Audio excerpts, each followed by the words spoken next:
When the frozen grid kills your electricity at midnight and temperature is -20 outside, you have 12 hours to heat your room without power before hypothermia kills you. Not heat your house, heat one room. Here's how, using physics, insulation, and $75 in supplies without burning your house down or poisoning yourself with carbon monoxide. Most people die trying to obvious solutions. This is how you survive when winter and darkness both want you dead. Grid collapses, your furnace dies, electric heaters become expensive metal boxes. You're wearing every layer you own and can see your breath indoors. Thermometer says 58 degrees inside and dropping 2 degrees per hour. You have maybe 12 hours before hypothermia starts shutting down your body. Except most people don't make it past 6 because they panic and try heating methods that kill them faster than cold does. After studying real survival cases, one pattern shows up every time. The people who prepared before never panicked during. I left a simple 72-hour blueprint in the pinned comment. It's there if you want to go deeper.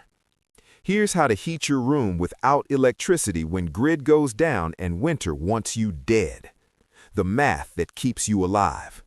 Your body generates 100 watts of heat, constantly. That's enough to keep you alive in 70-degree room. But room drops below 50 and your body starts burning calories faster than you can replace them, trying to maintain core temperature. By 40 degrees indoors, you're hypothermic even if you're eating. Body can't generate heat fast enough to compensate for what you're losing. Solution isn't generating more heat. Solution is stopping heat loss. Every degree you prevent from escaping means one less degree your body has to replace. Insulation beats generation every time because physics doesn't care about your comfort. It cares about energy transfer. And energy always flows from hot to cold until everything equalizes at a temperature that kills you. Funny thing about thermodynamics, they're only theoretical until you're dying from them. Insulate before you generate. First hour after power dies, seal the room. Not the house, the room. Pick smallest bedroom. Tape plastic sheeting over windows. Stuff towels under door gaps. Hang blankets over walls, creating dead air space. Dead air is best insulator that exists, and it's free. Body heat from 2 people in a sealed 10 by 10 room raises temperature 5 to 8 degrees without any external heat source. Add blankets over windows, you gain another 3 degrees. Suddenly, you're at 65 degrees indoors when it's -20 outside, using nothing but insulation and metabolic heat. Your neighbor trying to heat his whole house with fireplace is burning through firewood watching temperature hover at 45 while you're comfortable in your insulated box. Turns out understanding heat transfer beats brute force every time. Thermal mass, the heat battery. Fill plastic bottles with hot water if you have warning. Each gallon at 160 degrees holds 600 BTUs. That's enough to keep a small insulated room habitable for 3 to 4 hours as water cools. Place bottles against your core, underarms, between thighs, against lower back. Major blood vessels close to the surface in these locations. Warming blood there warms the entire body faster than warming extremities. Room temperature drops to 40 degrees. 4 water bottles at 140 degrees give you 2,000 BTUs of stored heat, releasing slowly. In an insulated 10 by 10 room, that maintains livable temperature for 6 hours. Candles, the math everyone gets wrong. Tea lights generate 30 BTUs per hour. Average room needs 3,000 BTUs per hour to maintain comfortable temperature. You need 100 tea lights burning constantly, except that creates carbon monoxide that kills you before cold does, consumes all oxygen in sealed room, and creates a fire hazard that burns house down. People die because they try heating entire room with candles. Smart people heat their body core and let physics do the heavy lifting. Difference between understanding thermodynamics and becoming cautionary tale. 4 tea lights in terracotta flower pot setup radiates about 120 BTUs focused in small area. Not room heating, personal heating. Place small terracotta pot inverted over candles with a gap for oxygen. Larger pot over small pot. Radiant heater that keeps your core warm while insulation handles the rest. What kills people who try? Propane heater indoors without ventilation produces carbon monoxide, odorless, colorless. You go to sleep feeling warm and comfortable. Congratulations, you just turned your bedroom into a gas chamber. Points for irony, but you're still dead. Kerosene heater, same problem, plus toxic fumes. Generator enclosed garage with family sleeping upstairs. By morning, the entire house is a tomb. Carbon monoxide seeps through walls, turning bedrooms into silent death chambers. Your body can survive cold if you manage heat loss correctly. Your body cannot survive carbon monoxide at any concentration. One of these problems has solutions, other one has obituaries.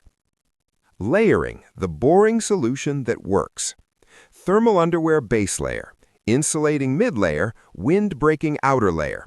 This traps warm air in multiple dead air pockets close to body. Sleep in a sleeping bag rated for temperatures 20 degrees lower than current room temperature. 2 people in one sleeping bag share metabolic heat output. Room at 40 degrees becomes survivable through the night, generating 200 watts combined inside an insulated sleeping system.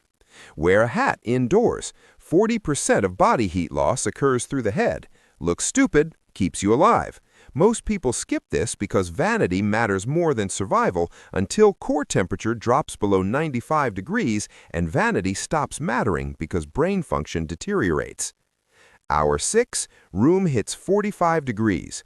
Fingers turn white, then blue. You try to make a fist, but hand won't respond. Muscles refusing commands. Teeth chattering so hard, jaw aches. Shivering violently, uncontrollable. This is the body's attempt to generate heat through muscle movement. Extremely calorie intensive. If you're not eating, shivering burns through energy reserves in hours. Hour 12, room temperature 38 degrees. Condensation on windows freezes into intricate frost patterns. Beautiful. Deadly. Core temperature drops to 93. Confusion sets in. You stop making rational decisions. Paradoxical undressing begins. Brain malfunctions and suddenly you're burning up even though the room is freezing. You start removing layers. This is how they find you. Frozen, naked. The brain's final joke before shutdown. Hour 18, room temperature 32 degrees. Core temperature 90 degrees. Unconsciousness. Death follows within 1 to 3 hours depending on body mass and remaining energy reserves. Your neighbor with a fireplace survives because he understands fire safety and ventilation. Your other neighbor dies because he tried heating his bedroom with propane camping stove and poisoned himself before cold became an issue. You survive because you sealed a small room, used insulation, managed body heat intelligently, and understood that surviving cold means preventing heat loss, not generating more heat than physics allows. The preparation nobody wants to hear. All of this requires preparing before grid fails. Plastic sheeting, duct tape, thermal underwear, sleeping bags, water bottles, tea lights, and terracotta pots. Total cost, $75. Grid doesn't collapse on schedule. Winter doesn't wait for you to prepare. Power dies, you have 6 to 12 hours before cold becomes lethal. Spend those hours trying to buy supplies from stores with no power, and you die trying to prepare for an emergency that's already killing you. So here's reality. $75 in preparation versus hypothermia death because you assumed electricity would always work. Most people choose wrong because preparing feels paranoid until grid fails and temperature drops, and suddenly paranoid people are the only ones staying warm. When grid freezes at midnight and your furnace dies, you'll remember this. You'll remember I told you exactly what to buy for $75. You'll remember you didn't buy it because preparing felt unnecessary. You'll remember around hour 6 when shivering becomes violent and uncontrollable. Around hour 12 when you can't think straight anymore and your brain tells you you're overheating in 30-degree room. Around hour 18 when remembering stops altogether because your brain shut down from cold.